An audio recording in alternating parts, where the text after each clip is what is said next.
backgrounds we can show also. So, anyway, tawagin muna natin, no? First si Kapitan VJ, no? Kapitan VJ. Hi, fantastic morning, everyone. Yes. Pagin ang microphones dito. Hello, hello. Hello, have a seat. No? And then, ito, by the way, have a seat, have a seat. Ito yung last season natin.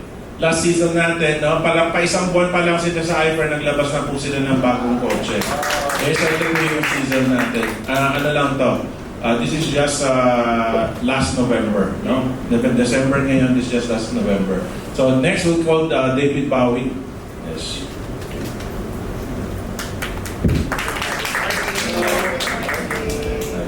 So I give you the floor to introduce yung mga bagets natin. Okay. So, introduce din po namin ang aming mga kasamahan sa Star Image Hub, ang aming mga anak. You the Note Girl, Majo. Yes, come here. Ayan, si Majo. Malaki na si Majo. Okay. And of course, ang anak-anak ni Vice Ganda na malaki na ngayon, ang Gigil Kid, Carlo Mendoza. Ayan. Kung napapanood niyo po siya sa Going Bulilit, ayan, siya na ngayon siya Sa probinsya. sa probinsya. Ayan na, malaki na siya. Ayan po. Okay. So, siguro any of you can start, no? And you tell us why and how did you decide to get into the iFair business, no? But before that, you can tell them about your background, your business, yung mga artista na hinawakan nyo, yung mga concerts na produce ninyo. Okay, so we've been in the business in entertainment industry for 12 years already, and kagaya nga na sinabi po ni Sir Tom, we are into producing local concerts, mga local artists such as si Jaya, we have Carla Estrada, we have Darren Espanto. Sa amin nagsimula si Darren Espanto sa concerts. Casey Tandingan, yung mga kilala natin mga singers sa ASAP. Ayan, so yan ang mga napoproduce na namin ng concerts. And we also manage artists, social media influencers, comedians such as si Petit. Yan, kasama rin namin sa mga events sila Neki, Donita, Nose, Tekla, yan. So, kapartner namin sa events, si ABS-CBN events, mostly sa mga concerts namin. Yun, so, basically, we are already earning from our business. After we have learned about iFair through Buknoy, talagang naging interested agad kami. So, pumunta sila sa bahay last November lang din. Or I think last October. October pala, last week of October. Pumunta sila ni Ap Vinci, isa rin sa team first class, sa mga talaga namang kumikita na ng malaki dito sa iFair. And then they have discussed the business. Very quick lang. Pero nakitaan na agad namin ng potential si iFair.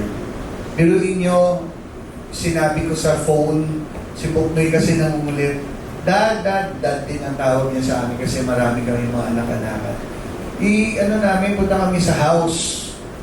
No, pumunta sila sa house namin. May discuss lang kaming quick, mga 30 minutes lang. O sige walang commitment yan basta wala kaming food. Kahit anong ma-offer namin sa inyo, bilisan nyo kasi natok na ako. Gabi yun, gabi. E di dumating na mga 10 p.m. Sabi ko, antok na ako Pero nung nagsalita na si Ap Vinci, nakita namin, I have learned the iFern, sila rin pala yung maker ng Ferncy, which I'm taking many years ago. College pa lang ako, tinitake ko na yung Ferncy because I'm acidic. So, para hindi kayo malito, 17 years old siya nag-take. Yes. So, 20 years na si Percy. Yeah, 37 na siya. plus mukha lang 37 kasi because of iFern products. Kasi I'm 42 now, I have post kasi na parang, talaga 42 ka na, parang nakatulong din kasi si iFern. Going back to the story, nung nalaman ko ng Ferncy, talagang nagising yung diwa ko kasi natok na nga ako, di ba, yung kwento ko. Gising yung diwa ko. Okay, sige. Entertain natin yung kwento. So, ang daming mga products na nilatag sa amin. Okay yung vitamin D, nabalitaan ko din to ng pandemic. Ito yung mga nagkakaubusan ng pandemic kasi pumutok to ng pandemic kasi ang mas mas preferred siya na inumin more than vitamin C. Although, syempre, vitamin C kailangan din mag-strengthen ng immune system, pero si vitamin D iba yung nabibigay sa katawan natin. So, okay, ang ganda ng products. Plus, and-explain na rin yung business which is yung multi-level marketing. Ang daming mga testimonies na nakita namin. Siyempre, sino bang hindi maniniwala? Nandiyan na dalawang magkatapat na building owned by iFern, owned by the companies of Sir Tom. Unlike sa mga ibang, hindi na natin sasabihin ko anong mga MLMs na they're just renting out yung mga offices nila. Wala namang masama sa pagre-rent. But kasi hindi ka masyadong confident kapag ganun eh. Pwede silang mawala anytime, di ba? Pero ang iFern, 20 plus years and stronger and counting. So, sino ba naman ang hindi magsa-sign up agad-agad? We have signed up for 7 accounts. After 1 week, kinonvert namin sa 35 accounts. Tama? Pampa. After 1 week lang po, agad-agad nag-issue kami ng cheque. Kasi we have closed, biruin niyo po ang bilis namin nakausap yung friend namin na Muslim. Kapatid namin na Muslim na matagal na namin din kakilala. Ang iFern products kasi halal din. So, ang dali natin makonvince. No? Nasa memes, mami explain po sa atin yan. Yung mga directory ng mga doctors natin. Yun pa lang nagpapatunay na legit ang mga produkto natin. Nag-close po kami ng account sa kanya after we have invited her dito. 1.2 million worth of products. Yeah. Kaya po, kasama po kami sa top distributors last November because of that.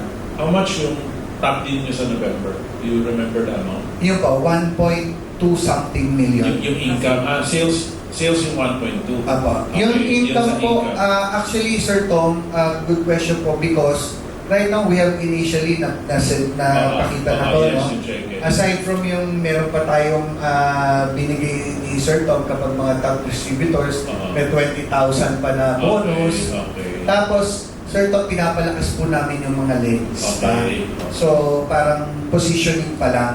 Yun yung discount rin po ni You have several businesses running right now, di ba? Yes. Aside from the artist management and concert production, no? Ano yung mga Yes, ibang sir. negosyo na pinapatak? Ganito, nagsimula po talaga, uunahin ko lang yung before kami maging producer, talagang nando kami sa traditional business. Meron kami manpower services, kung familiar kayo ito. Nagde-deploy kami ng mga maids, personal assistant, drivers, bodyguards, sa mga politiko, saka Philippines to, hindi sa abroad. No? Philippines based, sir. Sige.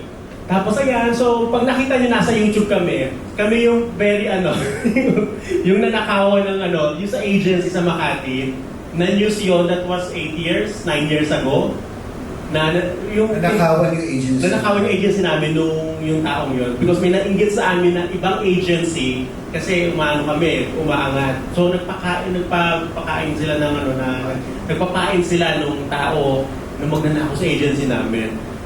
So yun, so doon kami medyo naging sa manpower, hanggang sa naging concert production kami, hanggang napunta kami sa artist, sa ABS, kasi nga yun na yung network ng mga client namin.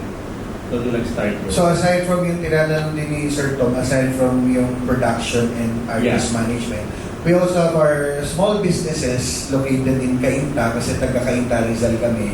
We have a barbershop, a Korean Water station. Water station. Yan yung mga community-based namin na small businesses. So pero we are very proud to say na ang iFern ngayon ang talagang tinututukan namin more than anything else na sa mga negosyo namin because of the potential. Kasi established naman na yung mga small businesses namin, may mga staff naman kami. And then yung sa production, hindi naman siya araw-araw may concerts kami, di ba? So, yun, we are happy and proud to say na we are now focused on Full-time. full-time. And madami kaming mga nakakausap na they are interested on signing up because nakita rin nila yung nabuksan nila yung kanilang kaisipan. Kasi ang problema po sa atin is pagiging hesitant din at first because yun nga yung parang ang iniisip agad, scam. Diba? Paano magiging scam ang iFern? Kasi outright may produktong katumbas. Kapag ka nag-sign up ka, pa-member ka, may agad-agad na produkto. Plus, insured ka pa. Diba? Saka nakakita nun may insurance agad. Tapos may rebate agad. So parang wala lang. Yung nilabas mong pera, mayroon ka kapalit agad, sobra-sobra pa. So anong scam doon? So baka agawan ko na si Sir Tom na sasabihin. Okay Ang dami ko na nasasabi. Nag-enjoy niya kami. Sabi ko, sarap no, nakaupo lang ako sa diba? Yan ang tawag doon duplication, no? Kasi when you have people, no, na sanay magnegosyo, no, malalaking negosyo yung nahahawakan, diba? Kasi some of our guests right now, they're OFW. No? And syempre, parang to hear na nagde-deploy, manpower agency owner kayo, but still, no, you see na maganda yung potential ng iFern business, nag-invest kayo, no? So that gives them a boost of confidence. Kasi sa Pilipino, or sa Pilipinas, ang problema sa Pilipinas, masyadong concern ng tao sa label. Diba? Ay, nako po, networking yan, pyramiding yan, ingat ka dyan, diba? Artista yan, pogi yan. Artista yan, maganda yan. So may mga labels, and people cannot get away from the labels. At least, no, we have people like you, no, na bihasa na sa pagninegosyo, no, marami ng up and down na pinagdaanan, and to consider iFern, and wala pa kayong 2 months, no, you believe in the business enough na maglabas ng kotse, no, para pagtulong sa pag-iikot. Tapos ngayon, nagkikwento kayo na yung nag-umpisa kayo, no, 1 account is just 10,990. Tapos ginawa nilang 35 account, that's 378,000. No? Ibig sabihin, palagi natin sinasabi, kung gano'n ka katiwala, gano'n ka kapaniwala, magbubukas ka ng wallet, magbubukas ka ng bag, maglalabas ka ng pera. Parang when I started, di ba, I was talking about ASEAN and ASEAN level ng mga negotiations, transactions, business deals. Di ba, normal lang yung $1 million, no? So that's 50 million for one transaction. Siyempre, ang taas ng kredibilidad ng taga-Pilipinas na negosyante at yung taga-ibang bansa na negosyante. Kaya hindi issue yun. Walang natatakot ma-scam doon. Alam nila na ganun lang talaga kalaki yung transaction. No? But we have created a business na kahit sino, kahit manpower agency or OFW, lahat pwedeng maglabas ng pera at lahat pantay-pantay yung trato. Ang pinakaiba kasi dito, no, kumpara sa ibang kumpanya, example, if you're dealing in pharmaceutical drugs, ang bibili ng 30,000 worth ng produkto, iba yung puhunan niya dun sa bibili ng 3 million worth ng produkto. Pag bumili ka ng 3 million worth ng produkto, meron siyang buy 1. Ano, kunyari, buy 10 plus 1. Meron siyang rebate, you hit 1 million, I give you 3% back. Pag ng 3 million, I give you another 5%. May ganon eh. Dito sa iFern, bumili ka ng isang kahon, bumili ka ng isang bote, bumili ka ng isang toothpaste versus bumili ka ng isang truck, no? Meron tayong bagong-bagong miyembro, parang 8 buwan pa lang siya sa iFern. Recently, she was able to close 3,000 bottles ng Fern E. 3,000 bote ng Fern E, no? So that's more than ₱1 million yung transaction niya. Kung bibili ka ng isang bote ng Fern E with your one account versus her buying 3,000, pareho lang yung puhunan. Meron lang pagkakaiba, kunyari meron tayong highest sales promo, umabot ka ng 1 million, may babalik pang 20 million sa'yo, diba? Umabot ka ng kalahating million, may babalik pa. Yun lang, pagka meron tayong promo for the day, but without that, the business is the same. Whether somebody like you who own a manpower agency who invests 378,000 or an OFW who will invest 77,000, pareho lang ang puhunan. Bibili siya 100 bote, bibili ka 1 bote, pareho ang puhunan niyo. Same lang yan dun sa Gakmo car raffle namin. Somebody na merong 100,000 para bumili na 100 na ticket kasi may katumbas naman ng produkto, ang puhunan niya 1,000 per ticket. Yung bibili ng 1 ticket lang, 1,000 din ang puhunan niya. No? Pero syempre, nasa sipag na yan kasi marami kami mga miyembro, sabi niya, gusto ko talaga manalo ng kotse. Sasabi ko, ano puhunan mo? Sabi niya, 4,000 lang yung paikot ko. So, 4,000, bumili siya ng 4 na ticket, tapos yung produkto na 970 per ticket, 970, 970, 970, di ba? 970 times 4, binenta niya yung produkto na kasama First Beauty, Glutathione, and Collagen, meron na naman siya 4,000. Bili na naman siya ng 4 na ticket. So, nakumusta ko siya kahapon, sabi ko, ilan na ticket mo? Sir, 40 na yung ticket ko. So, yung 4,000 na paikot na niya ng 10 beses, 40 na yung ticket niya. So, sabi niya, sir, malaki na yung chance to, di ba? Kung hindi man ako manalo ng kotse dito, for sure, mananalo ko ng cash dito. Kasi yung raffle natin, 1,600 tickets lang eh. Yung sinasabi palagi ni Mama Dan pag nagti-TikTok, di ba? Yung mga pakis-kiss card niya, konti lang ang katunggali mo dito. Diba? Ilan-ilan lang kayong no? So baka hindi nyo pa nakita, no? The car, I think is parked across, no? Yung may ribbon sa harapan. That's one of the, and tomorrow, maglalapon na po tayo. Kasi yesterday, meron kaming meeting, kasama po si Emerald Presidential Lionel, no? Si Telma is Sapphire Presidential Director, si Jong is Presidential Director. Kasama namin sila 3 kahapon sa meeting. Tapos, yung mga after the meeting, nagbilihan po sila lahat ng ticket. Ang nabenta po namin ng ticket kahapon na 50 lang sila. Ang nabenta namin ng ticket kahapon, 181 tickets. Okay, so sila yung sila yung pinakaunang magso-support kasi sila yung leader. And alam nila kung gaano kalaki yung impact na pwedeng mangyari dito sa iFern and iFern members because of the car promo. Sipin mo, nung nag-launching kayo ng kotse, di ba ang namin nag-PM sa inyo? Yes. Di ba? Ang namin nag-congratulate. Di ba? Paano ba magka-kotse, Mi? Ako rin, di ba? Sana all, di ba? Okay? So, can you share, like, ano yung, teka, punta muna tayo dun sa likod. I-intro muna natin. Meron ba silang, meron ba tayong ipapakitang video or short clip? Para may, ma-recall lang ng mga ating bisita. You don't know the liars, my brain. Sige, ipapakita natin. Do you have that video? Pakita natin. Hindi, baka nagagandahan lang po kayo. Kasi we are also very active sa social media until now, kahit na may iFern.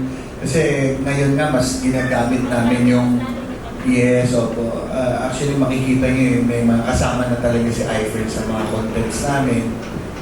Kasi talagang tinitake din namin yung mga products.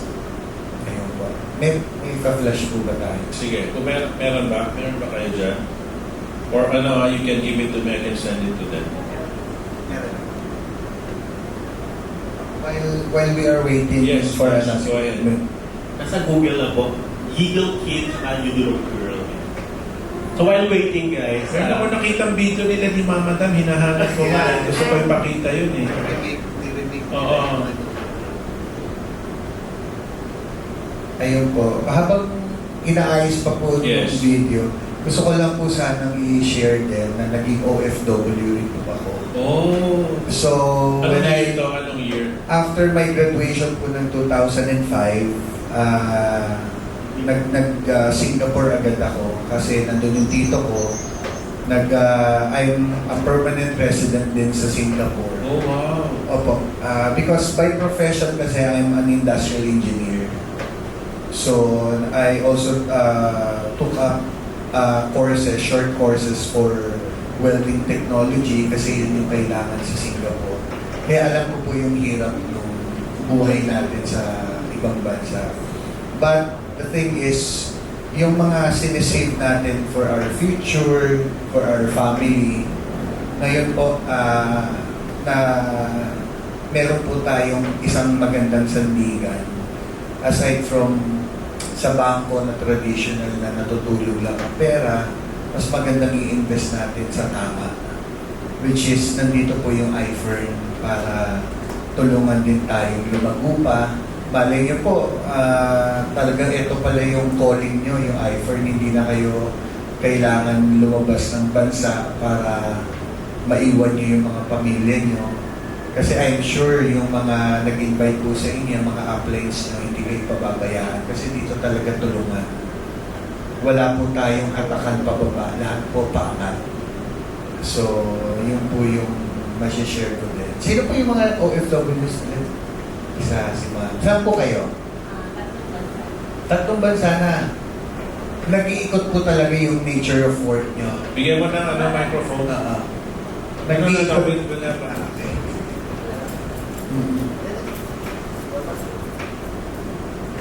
Saan pong bansa ka?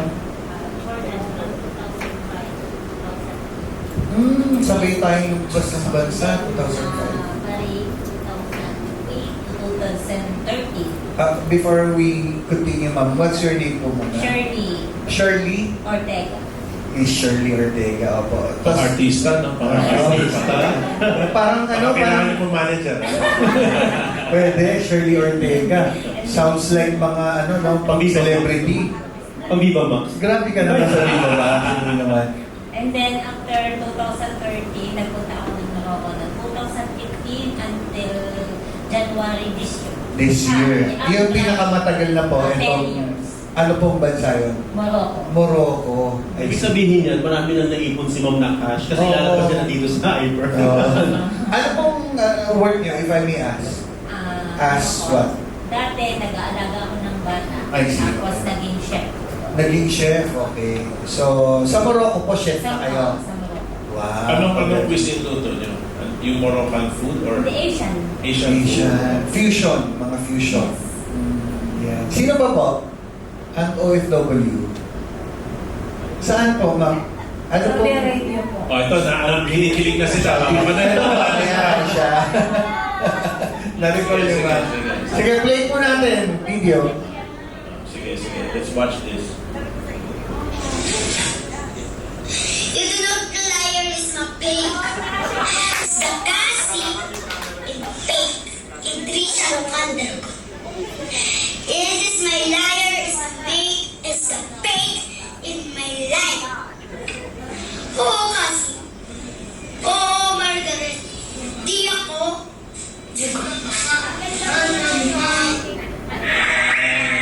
Ito naman po si Carlo.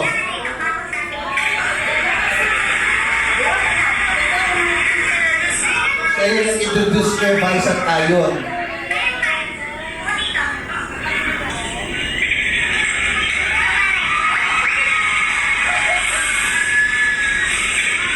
Kamusta? May shota na. Ano pa kaya mo? Iyon. Iyon? Palakpakan niyo naman na iyon. Mga dalalong bulatan eh. Siya si Vice ganda. Tapos ano ba yun? Shake hands. Tapos, Pwede ba tayo pumunta? anong gusto mong kanta? Ano ba yung puso ba to? Puso! Puso!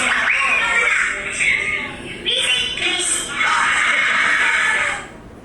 You do know the liar is my fake. It's the Cassie, it's fake. It's Christmas! No! You do know it's Christmas here in Kim's Diary already. Tagay mo yun dito. Sorry po, madam. Kalgal ka.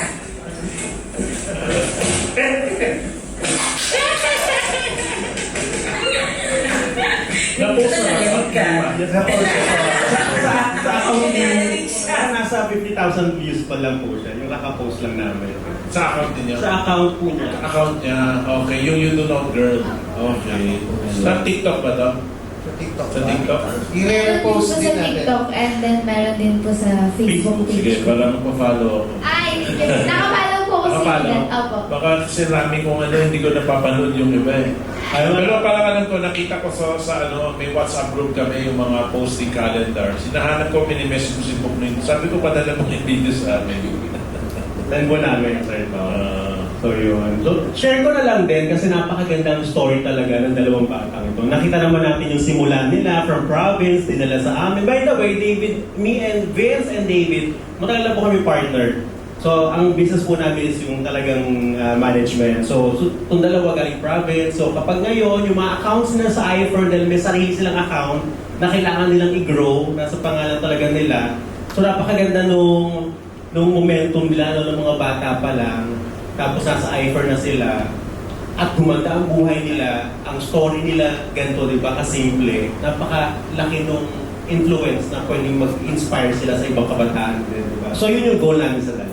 Saka hindi rin nila napapabayaan yung pag-aaral nila because kahit na nasasama namin sila sa iFern, they're doing homeschool kasi naka-enroll sila sa homeschooling. So, napagsasabay naman na nag-guide naman din. Baka hindi yung concern lalo na sa mga live viewers natin sa lahat na accounts. Yun po. Okay, so si Gigil Kate, in-introduce na si Ayon, saka si Vice Ganda. Ako naman introduce mo. Ito po si Dada Tom. Pinaka-idol ko po yan. Actually po, matagal ko na pong kilala ang iFern at sobrang idol na idol ko rin po si Dada Tom. Sabi ko po lagi sa isip ko, sabi ko, gusto ko rin po maging kagaya niya. Well, syempre sila Daddy, busy rin po sila sa pagmamanage po. Simula pa lang po sa Vermont, kilala ko na talaga po ang iFern. So, when pandemic din po, di kami makalabas at bawal din po na lumabas sa mga bata. So, tumutok kami sa pag-aaral din po. Syempre, nag-focus din po kami sa social media at habang nagpo-focus kami sa social media, kami po ng Star Image Farm, humahawak din po talaga ng mga artists. So, nung lumipat po kami sa Cainta, nagkaroon po sila ng business, sila Daddy. Nagkaroon po kami ng business, chicken dunk, yung muna po namin business. Para sa Andogs. Yes po. Pero, saka sa mga bumbalag, nalugi po. Kasi, wala rin po masyadong bumibili na rin po nun eh. Kasi ano rin po yung pares. So, nagkaroon po kami ng Patabas Barbershop. Ngayon po, kahit pa paano, kumikita po siya. Medyo nagkakaroon po kami ng income. So, nagsumunod pa po yung isa po namin business na Wanyo. So, sinabi ko kay Daddy na bakit hindi tayo magdagdag ng business? Pero syempre, wala na din po sila masyadong plano na magdagdag pa ng isang business kasi nga po, okay na sa kanila yung dalawang business na po na yun. Then, nasabi nga po nila Daddy na umano po si Ate Muk na pumunta po siya sa bahay namin. So, nung narinig ko po na mag-a-iFern na kami, tuwang-tawa ako. Sabi ko, bakit? Punta na tayo dun ngayon. Sabi ko, punta na po tayo. Kinukulit ko lagi si Gab. Punta na tayo. Sabi ni Gab, may schedule yun. May schedule yun para makita mo rin si Dada Tom. Nung nakita ko po si Dada Tom, ghost bomb. Sabi ko, nakikita ko lang ghost bombs. Sabi ko, nakikita ko lang to sa Ano yung TikTok. ghost bomb? Baka Ghost Project yung sinasabi. Goose bomb. Dapat sabihin mo sa kanila na noong nasa Antipolo pa kami, ang vitamins kasi nila, Fern-C. Kaya kilala niya ay Fern-C. Yun yung pinapatake namin sa kanila, Fern-C. Yes po. So, nung nakita ko si Dada Tom, tuwang-tuwa ako. Meron pa nga po akong ginawang isang business na cookies. Pinangalan ko sa kanya. Kasi po, idol ko po siya talaga at magaling po siya mag-manage. And bukod po doon, napakabait din po niya. Dami niya na po natulungan ng mga bata rin po. Tsaka syempre, napayaman niya na rin po. So sabi ko, balang araw magiging kagaya rin po ako ni Dada Tom. And nung napunta ako sa iFern, lahat po kami, sabi ko pagsisikapan ko tong iFern. Kasi hindi ako titigil hanggat hindi ako naging kagaya ni Dada Tom. Sabi ko kasi, hindi siya kagaya ng ibang businessman. Kasi siya parang iba yung vision niya eh. Gusto niyang yung 1 milyong tao, gagawin niyang milyonaryo. Sabi ko, naniniwala ko na kung gusto ni Dada Tom yun at nakikita niya yung vision na yun, gusto ko nandun din ako sa vision niya. Kasi Dati po kasi nung nag-aartista ako, bukod sa pag-aartista, yung dati ko din po kasi yung tatay ko, na tunay ng tatay is naubos yung pera dahil sa bisyo. So, nasaip po yung pera ko sa bangko. Sinabi mo, hindi ako yun, ha? Ay, hindi po siya yun, ha? Yung tunay ng tatay ko. Sa kasamang palad din po, lahat po ng pera ko nasimot, nag-aanak, nagda-drugs din po siya. Ganun po. So, nakulong din po siya dahil sa kasong rape. So, nung wala na po talaga ako, sila daddy po sumunod sa akin. So, sila nag-alaga sa amin, kaya malaking pasalamat po namin kila daddy kasi nagkaroon kami ng parent po na katulad nila, parents. Kasi kahit sino man sila, sabi ko nga po lagi sa kanila, hindi ko kayo iiwan. Kahit wala na akong pera, wala na akong income, nandito pa rin po kami ni Ate Madjo at nagtitiwala kami na sabay-sabay tayong maangat kasama siya. Nung napunta po kami sa iPhone, sabi namin, pamilya tayo na lang din. So, sabay-sabay tayong maangat. Sabi ko nga kila daddy, pinamako sa akin, di, mas mataas pa yung income ko sa inyo. Sabi ko sa kanila. Challenge po. Challenge po sila eh. Mas maganda naman yun, no? Ilang taon ka na ulit? 14 po. 14, ay, nako, marami kaming inaalagaan ngayon, 13, 14, 16 years old, no? Yung mga 16 years old namin, palagi silang proud, sinasabi nila, at the age of 16, hindi na sila humihingi ng allowance kasi kaya na nila gumawa ng sariling pera, no? Yung 14 years old namin na isa, no, nakabili ng sariling iPhone 16, bumili ng sariling aircon, no? Sabi ko, yabang mo, wala na magbayad ng kuryente. Gulat siya, kala niya pagbili niya aircon, tapos na. Hindi, sabi ko sa nanay, singilin mo every month ng kuryente to, Share. tapos recently nakausap namin, we had a mentoring session for the whole family. Tapos sabi ko, ano to? Sabi ko, parang after mo makabenta, tapos minsan may benta, minsan wala. Hindi ganun ang negosyo. Ang benta, tuloy-tuloy. Sabi ko, mother, pagka hindi siya gumagawa ng pera, sabihin mo, hindi ka nagbayad ng aircon, patayin ng aircon. Diba? Tapos sabi ko, kung yung cellphone, diba kasi yung cellphone binili niya may monthly, parang down niya 20,000, tapos parang 10,000 naman. Installment siya. Sabi ko, kung wala na siya pang installment, bawiin na yung cellphone na yan, di ba? Ilipat na sa ibang family member kasi kung hindi kaya magbayad, pipili ka, ilalima o ipapasa sa iba, di ba? So, dahil magaling sila magbenta, no? Itong grupo na to, meron kami Viber group, 4 sila, no? 14, 15, tapos 16, no? So, I have a Viber group with them, ang tawag namin, the next generation, no? And every day, nagko-kompetensya sila. Ito yung benta ko today, sabi niya 2 hours lang, nakabenta ko ng 3.5. No, yung isa, yung that time ang record holder, no, yung 13 years old siya nung nagawa niya yun. Ngayon 14 na siya. Record holder siya kasi tumambay siya dito sa Uncle John, no? Tapos lahat ng bumababa na empleyado ng Astoria Hotel, doon nagme-merienda, doon bumibili kasi short lang yung break nila. Lahat ng papasok, kuya, gusto mo ng pampalibo? Yan yung sinasabi niya. So doon pala nakatch niya yung attention. Ang tagot, ano yan? Ay, kuya, alam ko, pagod ka na sa trabaho mo, kailangan mo to pang energy. Pero nakuha na niya attention. So lahat ng empleyado bumibili sa kanya, 100 pesos, 5 capsules. So in 2 hours, ang benta niya, 6.5. Tapos yung 6.5 na yun, 3.5 yung tubo niya. Kaya parang dun yung start, no? Kaya nagkaroon siya ng enough ipon na makabili ng iPhone, makabili ng aircon. No? May biruan pa nga kami kasi nung bumili siya ng aircon. Sabi niya, sir, na-recognize ba pag bumili ng aircon? Kasi di ba, mayroon tayong car club, may mini ladies, di ba? Kayo yung naglabas ng kotse, car club yung mga kasama niyo, di ba? Yung mga opisyalis ng car club. Sabi niya, sir, tuman yung recognition pag aircon. Sabi ko, di ba, sige, gagawa tayo iPhone Aircon Club.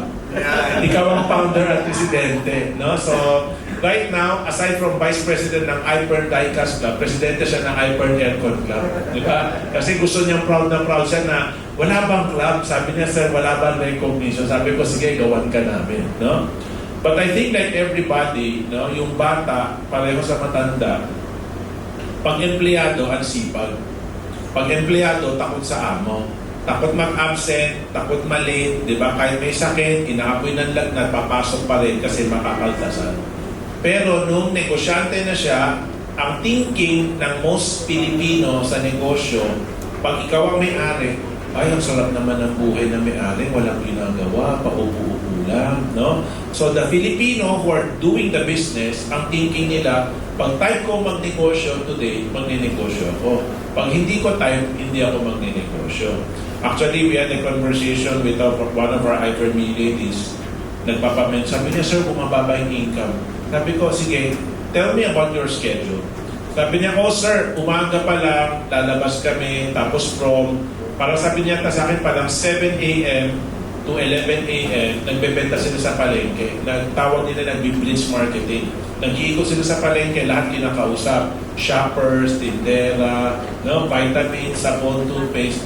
And yung ganun lang na pag-ikot, in one morning, kaya na makabenta 5,000, 10,000, depende. Kasi maraming pumupunta sa palengke, mga may-ari ng restaurant, may-ari ng negosyo, or malalaki yung bahay, si Donya yung bibili. Pag nakausap mo, pag bumili maramihan. Tapos sabi ko, after paano, sir, pag 11, mainit na, uuwi na kami kakain. Tapos hinihintay namin mawala yung araw. Pag mga alas 4, alas 5 na kami lalabas ulit. So sabi ko, dun pa lang sa schedule mo, alam ko na kung bakit humina yung benta mo. Kasi nagpapahinga ka ng 5 oras, kalagitnaan ng araw. Meron naman ibang lugar na hindi mainit. Di wag ka sa palengke magbenta, sa mall ka magbenta, sa ibang lugar na merong shade. Di ba? So, pag ang tao na nagnegosyo, tapos ginagawa niya yung negosyo as if siya yung pinakaamo na merong empleyado na nagtatrabaho sa ilalim niya, doon nagkakaroon ng problema kasi nagiging tamad siya. Eh syempre, when you're beginning as an entrepreneur, no, whether kayo nagkwento or yung bata yung nagkwento, the way they say, nagtayo kami ng negosyo, ganyan. So parang the way I hear it, there are days kayo magbabantay, kayo magbubukas, kayo magsasara, di ba? Yun yung dating sa akin. No? Pagka amo ka na 10 na yung negosyo mo, na meron ka 10 manager, hindi mo kailangan lumabas ng bahay, tatakbo siya, yun, pwede ka magpahinga. Kung gusto mo maglaba buong araw, pwede. Gusto mo magbasa-basa ng libro, manood ng Netflix buong araw, pwede. Pero kung nakasalalay sa iyong negosyo, tapos hindi ka lumabas, hindi ka nag-alok, wala kang kikitain that day.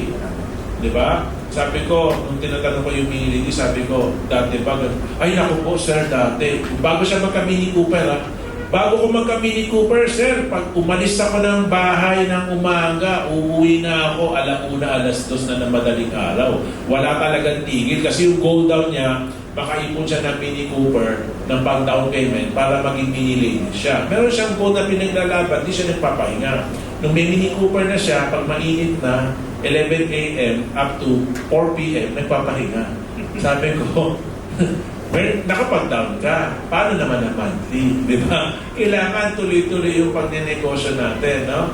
Kasi I always tell, para you want to be successful in Hyper, simple lang. Yung sipag mo bilang empleyado, no? Lalo na OFW. I always say, I have the highest respect for OFW at Seaman kasi iiwan niya yung Pilipinas, iiwan niya yung pamilya niya, iiwan niya yung comfort, no? Iiwan niya yung the happiness, no, being with friends and family, iiwan mo at magsasakripisyo ka sa ibang bansa na ibang lahi yung kausap mo na ang baba ng tingin palagi sa Pinoy. Diba? Titiisin mo yan 1 taon, 2 taon, no, para kumita every month, tapos ipapadala sa Pilipinas.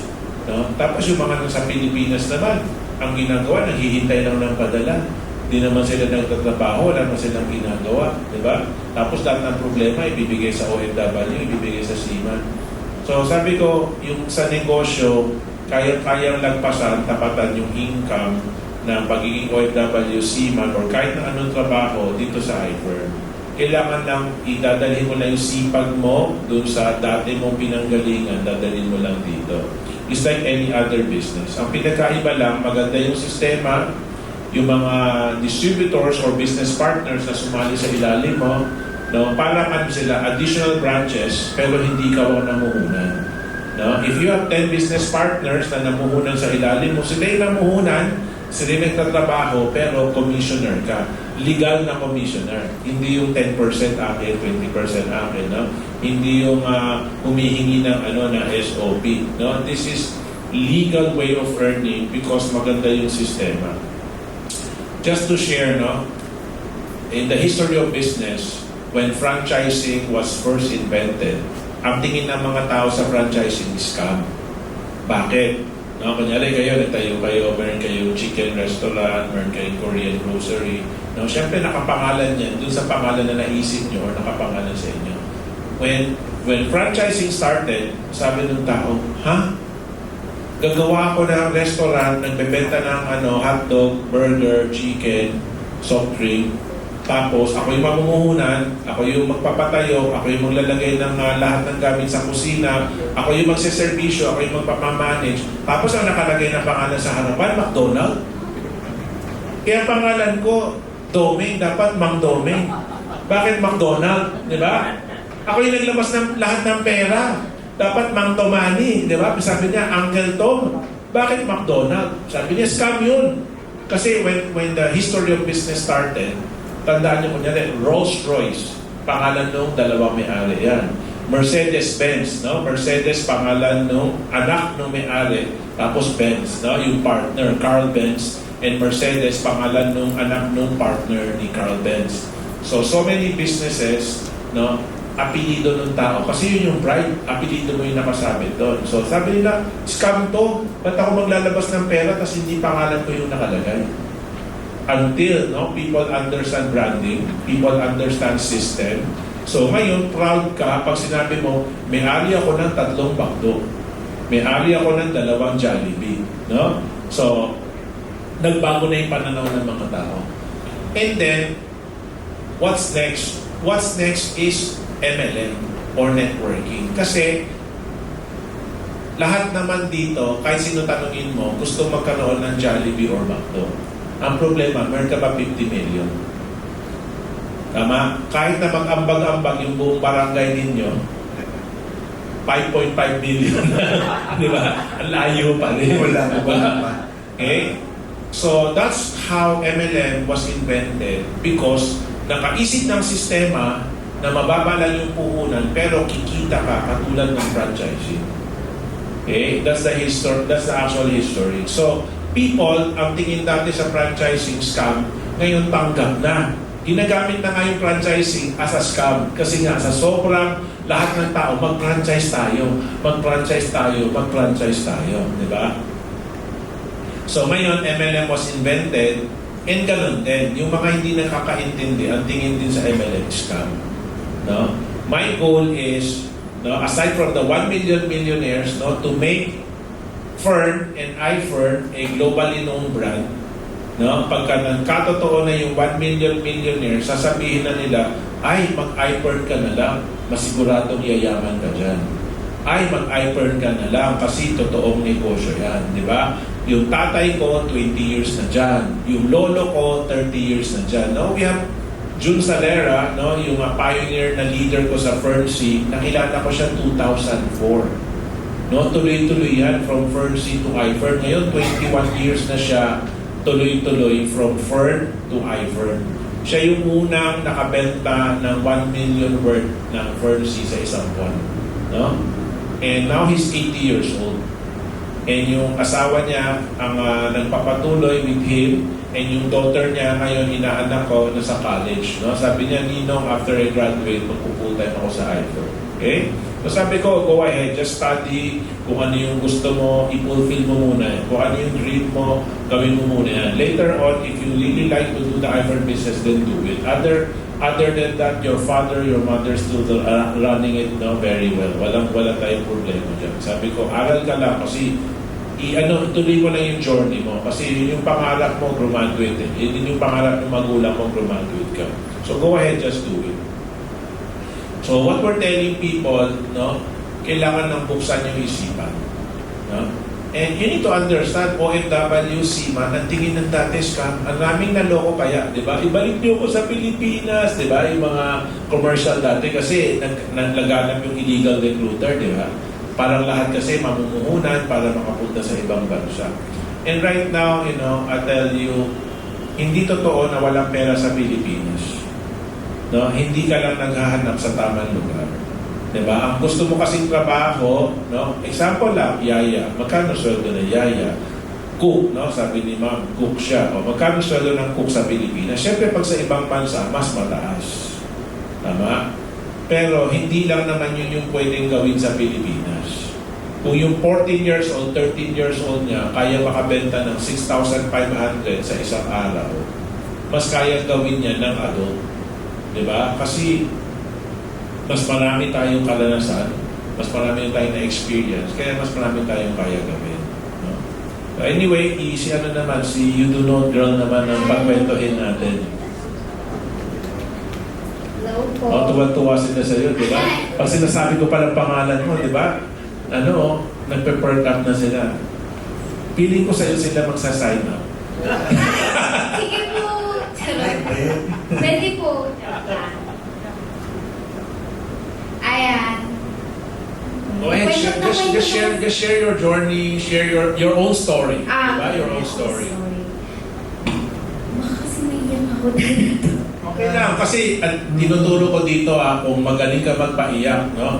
Habang umiiyak sila, habang tumatagal yung iyak, lalong mas maraming pera lumalabas. Pagka hindi sila umiyak, nakahawak pa sila, nakagano pa sila sa bag. Pero pag umiyak na, bumubuka na yung higpit ng hawak nila sa bag. Tapos, habang tumutuloy, bumubukas na yung zipper. Diba? Tapos, pagka gumagano, lumalabas na yung pera. Magbabayad na kami. Ayan, lumuluhan ako. Maano po kasi ako, may emotion po ako. Soft-hearted po ako. Soft-hearted po kasi ako. So, yeah. Ikwento ko na lang po kung paano ako naging ganito or lumaking ganito po because kay daddy and kay Kap po, okay. Mahirap lang po talaga kami. Oh my God, ito ko naiyak. Diba, nagbebenta kami ng tissue rito. Pahingi nga ng eye tissue lang, no? Yung the most famous product of Ivern, eye tissue. Eye tissue. It's so hard din po kasi yung papa ko din po is nag-abroad din po siya before. Nagtrabaho po siya sa ibang bansa. After po nun, umuwi po siya sa Pilipinas. Meron din naman po siya na pera, pero hindi pa rin po siya sapat para sa aming magkakapatid. So, sabi ng papa ko is, yung mami ko naman po yung magtrabaho sa ibang bansa, pero hindi kami pumayag. Kasi may mga napapanood ako sa social media na, pag kasi babae nagtrabaho, baka ng amo or saktan. So, inisip ko yun sa mami ko na huwag na muna magtrabaho siya sa ibang bansa. Si papa na lang kasi siya yung lalaki. And then, 2019, nanonood lang po ako ng Kadenang Ginto. Then, yes, sa kapitbahay po namin because wala kaming TV. Kasi nga mahirap po kami. And hindi ko siya kinakaya sa mahirap kami. Proud ako kasi dumating din ako dito na ganito yung itsura ko na kinaya ko, mas kakayanin pa ng ibang bata kesa sa akin. So, after that, gumawa ako ng video kasi po, idol ko yung mga napapanood ko sa TV. So, nag-start ako mag-video, hinirap ko po yung phone ko sa kaibigan ko. And then, hindi ko naman din po akalain na i-upload nila sa Blue App. So, doon po nagulat na lang ako na, bakit ganito ganyan? Bakit may mga ganito dito sa bahay namin? Yung mga ABS po. Kasi interview po nila ako sa Rated K na natuwa po sila sa video ko dahil mali po yung pagiging English ko. Which is, true naman po na mali talaga yung English ko. Yung you don't know voice, which is, you don't know po talaga yun. Okay. And then po, ayan, hanggang sa na-discover po ako nila Daddy and Kap po na pumunta po ako sa Manila, yan po, hanggang sa naging artist na po nila ako. And I'm so very thankful po kasi nandiyan po sila sa tabi ko. Almost, na kami, mga 7 years na kami nasa kanila. Hindi kami nila pinapabayaan. Which is kahit madami kaming mali na nabibigay sa kanila or nagiging pabigat kami, nandiyan pa rin sila. Hindi naman pabigat. No, Dad. Like yung diba, like, hindi kami masunurin, nagiging pasaway kami. Nandiyan sila para gabayan kami. So, kahit marami kaming maling nagagawa, pinapatawad nila kami kasi... Open forum ba to? Naging reality TV, Hindi. So, ayun. Then, syempre love namin kayong dalawa ni Kap. Yes. Ganun talaga sa family. And diba? then, ayun, gumanda yung buhay ko. I'm so proud of that. And then, ayun po, nag-start po kami mag-join sa iFern. Which is, nagtitake din po yung mga lolas ko in Pampanga ng iFern din po. Yung mga Ferdy din po. Yes po, alam po nila yun. And then yun, sabi ko dito, pero... So, member din po sila. Yes. Kasama rin po. May account sa May account, din may po sariling kami. account din Yes. po sila. Silang dalawa yung bata. Actually, bago po kami umano dito, eto sasabihin ko din totoo, tamad na tamad po talaga ako. Tamad po ako na bata. Hindi po ako creative. Kasi nung nandito po ako sa kanila is, tinatry po nila ako mag-business ng mga damit, mga makeup. So, nag-try po ako. Kasi gusto ko din, kasi mahilig ako sa makeup. Pero nandun ako sa point na tamad ako, hindi ko kaya. Paano ba yung ganito? Paano ba yung maging successful? So, nung nag-join kami sa iFern, sabi ko, ay, pagsisikapin ko to, Day. Dito ako yayaman, dito ako kita, dito ko tutulungan yung pamilya ko, dito ako mabubuhay. So, sabi ko, okay, magiging creative ako. So, hanggang sa gumagawa kami lagi everyday ng content sa bahay. Kasi wala naman kaming gagawin sa bahay eh. After namin mag-homeschool, yun na po, like, nakalis na po yung mga schedule namin for iFern. Then, kumakausap din po kami ng mga ibang tao. Nagbebenta din po kami na ganito, ganyan po. Ang iFern po is, hindi po siya scam. I-share mo din ba, Jo? Di ba recently nagpupunta tayo sa mga villages Yes. na malapit sa atin, nagsisend tayo ng proposal for medical mission kasi yung mga products natin makatulong din sa mga senior citizens. So, yun ina-offer din namin sa mga villages. Di ba last time? Ayan, kahapon po, pumunta po kami. Nag-ikot-ikot din po kami sa mga village na tiniran po namin na mag-ano din po. So, yan. So, Madjo, salamat po, Sir Tom, nabigyan mo kami ng idea, no? Makakatipid tayo. Kasi meron yung 14 years old, bumili ng sariling aircon, bumili ng sariling TV. Sila po kasi may sariling aircon sa kwarto nila, may sariling TV. So, dapat kumita muna kayo, tatanggalin ko muna yung aircon nyo, ha? Hindi, actually, huwag mo na tanggalin ng doon eh. Parentahan mo na lang. Tapos yung tubig, kuryente, kung di sila bayad, wala. Hindi sila pwedeng mag-on. Diba? Yun. Tama yun. Kasi, di ba nanghihinayang nga kayo sa aircon? O, pwede yun ang buksan, basta magbabayad kayo ng rental. Hindi na Pag walang benta, walang aircon. Walang aircon. Singin ko lang din po, Dada Tom. Nakaranas din po kasi ako ng hirap kasi dati po kasi nakatira lang din po kami bago po mapunta kay Daddy. Nakatira lang po ako dati sa may bahay po namin. Normal lang di po na bahay, pero yung bahay po namin luma na kahit artista po, sabi nila pag artista mayaman na, ganyan. Pero ang totoo po is yung bubong namin, yero lang, tapos may tumutulukan na tubig pag umuulan.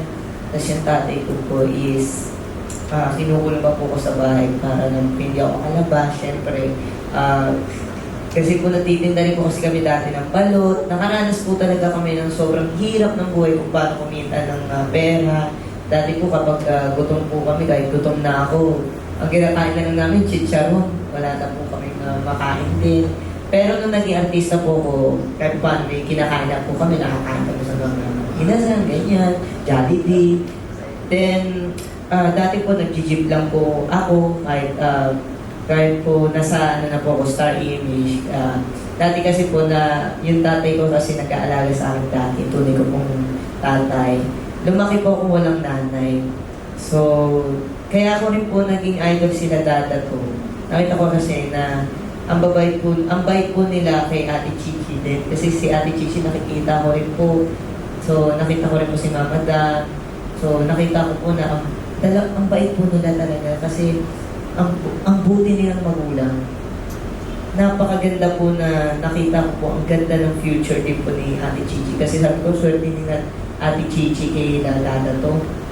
Kasi may magulang silang katulad nila. nila dado to. Ikaw ba? Swerte ngayon. Ay, kaya swerte no. Swerte po ako. Pero well, ang sinasabi ko po, yung... Pagka adoption paper, Feeling ko nagpaparinig siya para hindi mapatay yung aircon. Tatarinig siya. Kaya sabi niya, dati mabuti silang ama, pero umpisa nung pinatay nila yung aircon, bago na yung pananaw ko sa kanila. Hindi naman po.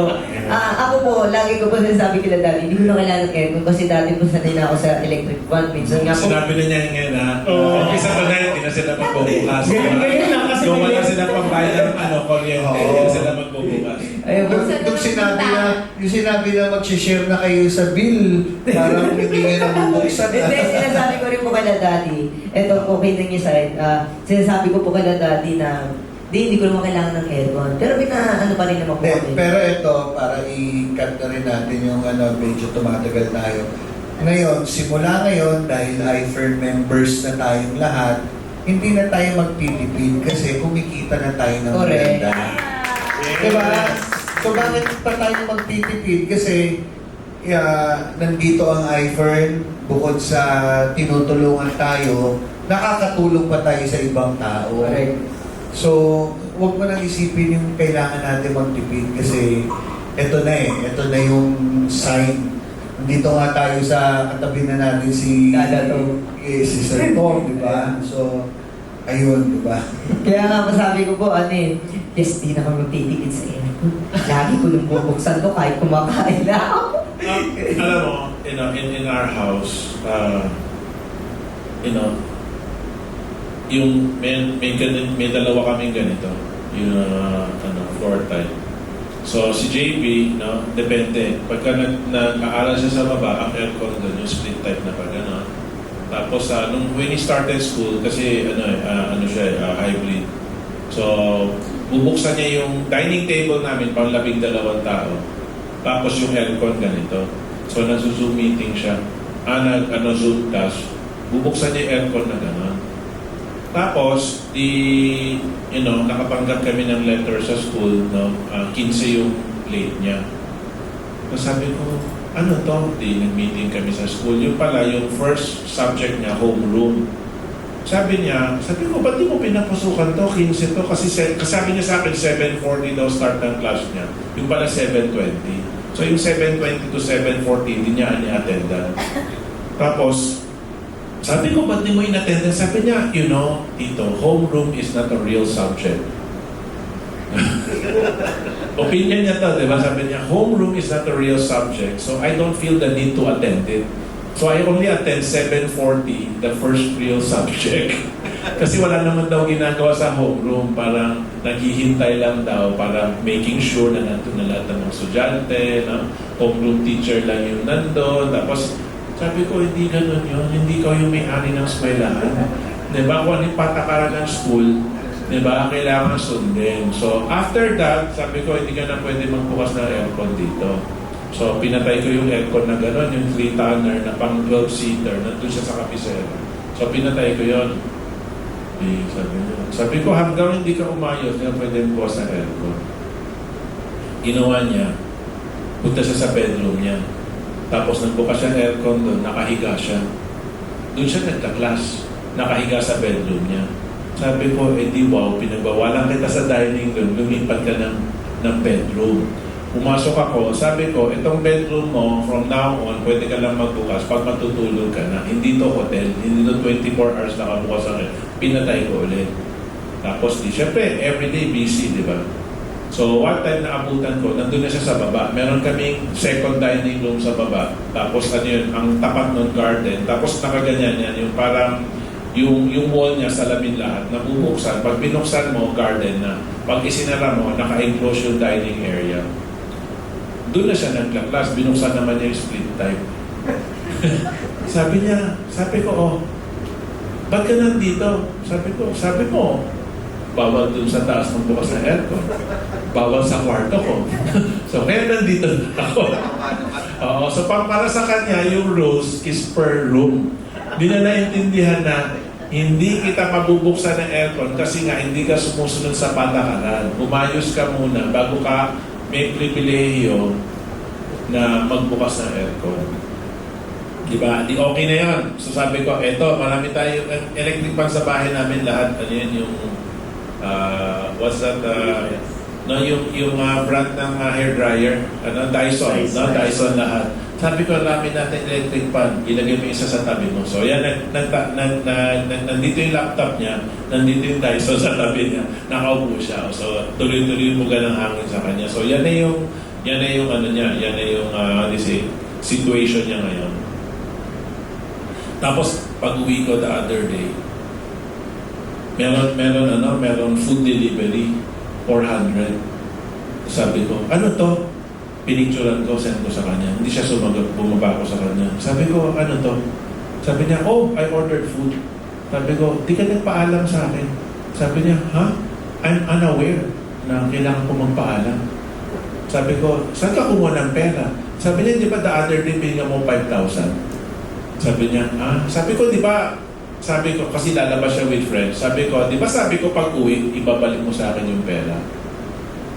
Sabi niya, yes. Ba't di mo binalik? Tapos ko lang siya sinabi, di ba? Kasi, before that, pag, merong box ng pera sila yaya, di ba? Delivery ng Shein, whatever, di ba? So, minimum dyan, meron 10, 15, 20,000. Depende kung gaano kami katagal wala. Kunyari, matagal 3 days kami wala, 30,000 yun nandun. Dati, kuha na siya ng pera doon. Tapos nagtataka yung mga yan, nasushort sila. Para siyempre, naglalagay siya ng resibo doon di ba? Yung pala siya yung kumukuha ng pera, ano na ino-order na, siya nagbabayad. So, hindi alam na mga yaya. So, pinagbawalan ko na siya kumuha ng pera doon. So, sabi ko, JB, yung attendance hindi mo maayos. Yung mga assignment, hindi mo nasa-submit on time. May dadating na naman sulat, parent-teacher conference, hindi nag-submit ng assignment, di ba? Wala kami problema sa quiz eh. Yung quiz niya puro 100. Ang problema namin yung absent. Nag-promise pa siya kay mama na sabi niya, yes, I'm not gonna do that anymore. Di 15, di ba? Tapos nag-upload si madam 30 or 40 days sa USA. May dumating na naman, ang absent niya 20 na. So, 15 plus 20, di ba? 35 yung absent niya. Pero dumating yung card, lahat ng exam 100. Ang problema, absent. Tapos, yung hindi nagsasubmit ng assignment. Meron siya isang subject, puro 100. Tapos yung sa assignment, 65. Kasi hindi siya nagsasubmit. Yung tinotal, ang grade niya A- pa rin, kahit na may mga 65. Ganon, sabi ko, matalino, no, sobrang talino, di ba? Parang attorney, sabi mo, bawal aircon dito. Kaya dito ko nag-aircon. Sabi mo, bawal dito. Kaya dito ako nag-aircon, di ba? So, sabi ko sa itong huli, sabi ko, hanggang hindi ka umayos, no, sa mga submission ng assignment, sabi ko, walang order ng walang food panda, walang Grab. Kung ano niluto ni Yaya, yun yung kakainin mo. Di ba? And there was a time na sa Amerika si Madam, every day, pagkakain na kayo, one meal a day lang ako eh. Basta pag umuwi kami, pag uwi ako alas 9, alas 10, alas 11, pagka kumain, kakain kami, sasabay. Kahit na kumain na siya, sasabay siya ulit sa amin. Kasi yun yung rule namin, the family will eat together. So kahit na tapos na sila kumain, uupo sila doon, or kakain siya ulit. Sabi ko, ano nangyari? Nawala lang si Madam, everyday fried chicken yung ulam natin. Basta every meal may, kunyari, dati sabi ko, alis ako, kain muna tayo. So, pwedeng lunch, but usually dinner, may fried chicken. Sabi ko, ba't palagi fried chicken yung ulam? Yaya, ba't puro fried chicken? Sabi niya, sir, favorite daw ni JB yung fried chicken, kaya everyday may fried chicken. Sabi ko, sabi niya, no. I just asked them if they have chicken. I never told them that my favorite is fried chicken. So every meal fried chicken. Sabi ko, parang nakakasawa itong fried chicken na to. Parang gano'n fried chicken. Pakalilipad na, sir. Diba? So anyway, parang the point I'm getting at, no, it's not about the pagtitipid or the aircon or the this or the that. Kasi parang lahat tayo, meron tayong ambag dapat. Diba? The Lord's gift to us is our life and our talents. Ang gift natin kay Lord, ano yung gagawin natin sa talents at life na binigay sa atin? Diba? The two behind you have been given a gift, no, early on in your life to have the success like that. Diba? So yun yung gift ni Lord sa'yo. Anong gagawin mo? Tapos ngayon, yung second gift sa inyo, nabigyan kayo ng parents that are better than your biological parents, no, and have the capability to take you to the next level. The question is, what will you do? Normal lang naman ang mga bata gusto maglaro, no? Yung admission mo, natamad kang tao, wala namang masama doon. Pero at the end of the day, what if your parents cannot provide anymore? Diba? What is your gift to them? Alam nga naman sabihin mo, Daddy, Mami, Kapitan, pasensya ka na, tamad na ko wala ka nang kaya i-provide sa akin. Di sama-sama na lang tayo maggutom dito. Nag-promise naman ako, hindi ko kayo iiwan. Pero wala tayo, wala kakainin. Hindi naman pwede yung ganun, di ba? Kasi, especially, people, audience that we have here right now, people watching at home, people love to pray.